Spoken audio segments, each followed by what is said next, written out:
என்னது கரும்பு திருடு போகிறோமா? ஆமாங்க, எங்கள் மேடம் வந்து பொங்கலுக்கு எதுவுமே எத்தனால கரும்பு நான் சாப்பிடவே இல்லை அப்படின்னு சொன்னாங்க.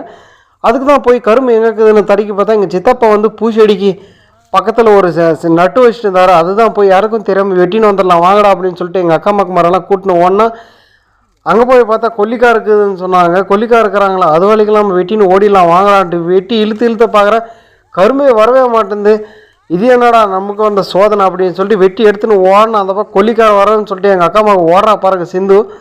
அப்பாரு சரி அவங்க வந்தால் வரட்டு இங்கேயே அந்த கழிச்செல்லாம் எடுத்துன்னு போயிடலாம் அப்படின்னு சொல்லிட்டு தான் அந்த கீரை சோகையெல்லாம் கழிச்சு போட்டோம். எங்களுக்கு வந்து கரும்பு பரம்பரையாக ஊருக்கே கரும்பு கொடுத்தோம். நாங்கள் இப்போ எங்களுக்கே கரும்பு இல்லாத வச்சு நெக்ஸ்ட்டு வந்து குரங்கு மாதிரி தொங்கி பார்க்குற பாருங்க, அவள் தான் வந்து கொல்லிக்காரி. எங்கள் அப்பா கிட்ட சொல்கிறதுங்க, யாரை கேட்டு கரும்பு வெட்டினுக்கிறீங்க அப்படின்னு சொன்னாங்க.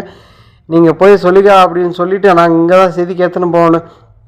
செதுக்கி எடுத்துன்னு வந்தால் அது எங்கள் அக்கா அம்மா ஓடி அதை நான் பிடிக்கிற மாமா அப்படின்னு பிடிச்சா. எங்கள் அசிக்கா வந்து நெக்ஸ்ட் வந்து எனக்கு ஒரு 2 புல்லு கூட அப்படின்னு சொன்னதும் மொத்த புல்லு நீயே பிடிச்சி வச்சுக்க, அதுக்கப்புறமா எனக்கிட்ட எத்தனை வந்து குத்துற அப்படின்னு சொன்னேன். இல்லைனா கையை வெட்டி போடும் அப்படின்னு சொன்னால். அதுக்கு நெக்ஸ்ட்டு வந்து இதில் மெயின் காமெடி என்னன்னு பார்த்தீங்கன்னா, கரும்பு வெட்டுறதுக்கு கறிக்கரை எடுத்துன்னு போனோம் வீட்டிலன்னு சொல்லிட்டு.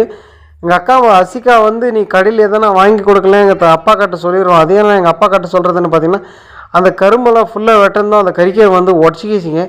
ஆல்ரெடி முன்னே ஒரு கறிக்கையை உடச்சி வச்சுட்டுக்கிறேன், இந்த கறிக்கையை உடச்சிட்டுக்கிறானு ஃபுல்லாக திட்டம் வச்சுட்டாங்க. அவளுக்கு வந்து செம்மட்டி போடலான்னு தான், அது வலிக்கலாம். எங்கள் அப்பா என்ன செம்மட்டி போட்டு துரத்து விட்டார்.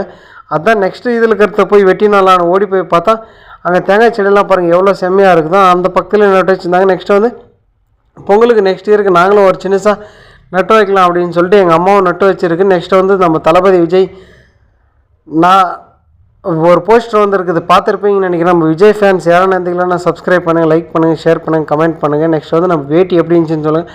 மண்டே பார்த்துருப்பீங்க. எங்கள் அம்மா வந்து எண்ணெய் வைக்க சொன்னால் ஃபுல்லாக மண்டையெல்லாம் எண்ணெய் வச்சு விட்டு இது மாதிரி ஆயிடுச்சு. நாளைக்கு இன்னொரு வீடியோவில் பார்க்கலாம். பாய்.